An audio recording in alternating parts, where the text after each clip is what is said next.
Assalamualaikum warahmatullahi wabarakatuh Ibu. Perkenalkan, nama saya Irvianda Guana Permata dengan NIM 19613-142. Di sini saya akan menghafalkan obat antidepresan. Jadi untuk obat antidepresan sendiri itu dibagi menjadi 3 golongan. Untuk golongan yang pertama yaitu ada TCA atau tricyclic antidepresan. Nah, untuk TCA itu mekanisme kerjanya yaitu menghambat reuptake dari serotonin dan norepinefrin dan meningkatkan neurotransmitter dalam SSP atau sistem syaraf pusat. Nah, untuk contoh dari obat TCA sendiri ada 4. Yang pertama ada amitriptilin. Amitriptilin memiliki efek samping yaitu mulut kering, kemudian sembelit, gangguan penglihatan, kemudian sedasi, kelelahan, lesu, dan hipotensi ortostatik. Nah, untuk interaksinya sendiri, obat ini berinteraksi dengan arbutamin, kemudian suplemen tiroid sehingga mengakibatkan pendarahan dan berinteraksi dengan obat antikolinergik dan dilarang menggunakan bersamaan dengan inhibitor MAO. Untuk populasinya sendiri yaitu untuk ibu hamil, ibu menyusui, pediatrik, geriatrik, pasien dengan gangguan fungsi jantung, dan pasien dengan gangguan fungsi hati. Untuk obat yang kedua yaitu ada maprotilin. Nah, untuk maprotilin yaitu untuk efek sampingnya adalah mulut kering, gangguan penglihatan, sembelit, letih, lesu, kemudian lelah. Nah, untuk interaksinya sendiri, dia berinteraksi dengan arbutamin, kemudian suplemen tiroid yang mengakibatkan pendarahan, kemudian berinteraksi dengan obat antikolinergik, dan dilarang menggunakan bersamaan dengan inhibitor MAO. Untuk populasinya sendiri, yaitu ibu hamil, ibu menyusui, pediatrik, dan geriatrik. Untuk obat yang ketiga, yaitu ada nortriptilin. Nah, untuk nortriptilin itu efek sampingnya yaitu ada mulut kering, kemudian pusing, kemudian sedasi, dan kelelahan. Nah, untuk interaksinya sendiri, dia akan mengakibatkan pendarahan gastrointestinal ketika digunakan bersamaan dengan obat acetaminophen.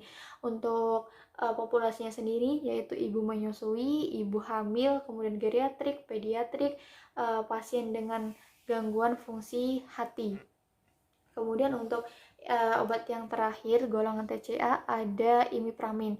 Nah, untuk imipramin efek sampingnya yaitu mual, muntah, berkeringat, pusing, kemudian sedasi, letih, lesu, kemudian sembelit, insomnia. Nah, untuk interaksinya dia akan menurunkan kadar metabolisme dari imipramin ketika digunakan bersamaan dengan obat phenytoin dan obat anti aritmia. Untuk populasinya sendiri yaitu digunakan untuk ibu hamil, ibu menyusui, kemudian geriatrik, pediatrik, pasien dengan gangguan fungsi hati, dan pasien dengan gangguan fungsi ginjal. Nah, untuk golongan yang kedua yaitu ada SSRI atau Selective Serotonin Reuptake Inhibitor. SSRI sendiri bekerja dengan cara menghambat reuptake serotonin secara selektif. Nah, untuk contoh obatnya yang pertama ada fluoxetine. Fluoxetine sendiri efek sampingnya yaitu mual, kemudian diare, kemudian insomnia, kemudian mulut kering. Nah, untuk interaksi obatnya itu berinteraksi dengan tramadol yang meningkatkan kadar serotonin dan berinteraksi dengan azetimeter yang meningkatkan kadar fluoxetine. Untuk populasi khususnya yaitu ada ibu hamil, ibu menyusui, kemudian ada geriatrik, pediatrik, dan pasien dengan gangguan fungsi hati. Untuk yang kedua yaitu ada sertralin. Nah, sertralin sendiri efek sampingnya yaitu insomnia, kemudian mulut kering, kemudian ada diare, gangguan ejakulasi, mengantuk, dan lelah. Nah, untuk interaksi obatnya sendiri berinteraksi dengan pimozid yang dapat menyebabkan pendarahan, kemudian berinteraksi juga dengan warfarin, antiplatelet, dan NSAID. Kemudian juga dilarang menggunakan bersamaan dengan obat inhibitor MAO. Nah, untuk populasi khususnya sendiri yaitu ada ibu hamil, ibu menyusui, geriatrik, pediatrik, dan pasien dengan gangguan fungsi hati.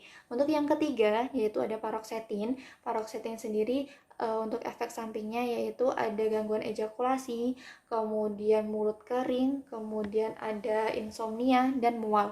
Nah, untuk interaksinya sendiri, ia berinteraksi dengan thioridazin yang dapat menyebabkan pendarahan, kemudian juga berinteraksi dengan warfarin, antiplatelet, dan NSAID. Juga dilarang menggunakan bersamaan dengan inhibitor MAO. Untuk populasi khususnya sendiri, yaitu untuk pasien dengan gangguan fungsi ginjal, pasien dengan gangguan fungsi hati, dan untuk geriatrik. Nah, untuk yang keempat yaitu ada escitalopram. Nah, escitalopram itu efek sampingnya yaitu ada mual, kemudian insomnia, kemudian ada diare, ada sembelit, ada gangguan ejakulasi, dan ada mulut kering. Untuk interaksi obatnya sendiri yaitu berinteraksi dengan tioridazin yang dapat menyebabkan pendarahan, kemudian juga berinteraksi dengan obat antiplatelet, warfarin, dan NSAID, dan dilarang juga menggunakan dengan bersamaan inhibitor MAO. Nah, untuk populasi khususnya sendiri yaitu ada ibu hamil, ibu menyusui, ada geriatrik, pediatrik, dan pasien gangguan dengan fungsi hati dan pasien dengan gangguan fungsi ginjal. Nah, untuk yang obat terakhir yaitu ada citalopram. Untuk citalopram sendiri efek sampingnya yaitu ada mulut kering, kemudian insomnia, ada diare, ada gangguan ejakulasi, kemudian ada mual. Nah, untuk interaksinya sendiri yaitu berinteraksi dengan obat-obat golongan NSAID, kemudian berinteraksi dengan warfarin, antiplatelet, dan juga dilarang menggunakan bersamaan inhibitor MAO. Nah, untuk populasi khususnya sendiri yaitu ada ibu hamil, populasi khususnya yaitu ibu hamil, ibu menyusui, geriatrik, dan gangguan untuk populasinya sendiri yaitu adalah pasien dengan gangguan ginjal, pasien dengan gangguan hati, dan geriatrik. Nah, untuk golongan yang terakhir yaitu ada SNRI atau serotonin norepinefrin reuptake inhibitor. Mekanisme kerjanya yaitu menghambat reuptake dari serotonin dan norepinefrin. Contoh obatnya ada dua. Yang pertama ada duloxetine. Nah, duloxetine sendiri efek sampingnya yaitu ada mual, mulut kering, kemudian sakit kepala, dan mual, mulut kering, sakit kepala, dan pusing. Nah, untuk interaksi obatnya sendiri yaitu berinteraksi dengan antiplatelet, kemudian warfarin, dan NSAID, kemudian dilarang untuk menggunakan bersamaan dengan inhibitor MAO. Untuk populasi khususnya yaitu ada ibu hamil, ibu menyusui, geriatrik, pediatrik, pasien dengan gangguan hati, fungsi hati, dan pasien dengan gangguan fungsi ginjal. Nah, yang terakhir adalah venlafaxine. Untuk venlafaxine sendiri, efek sampingnya yaitu ada mual, mulut kering, kemudian sakit kepala, insomnia, anoreksia, gangguan ejakulasi.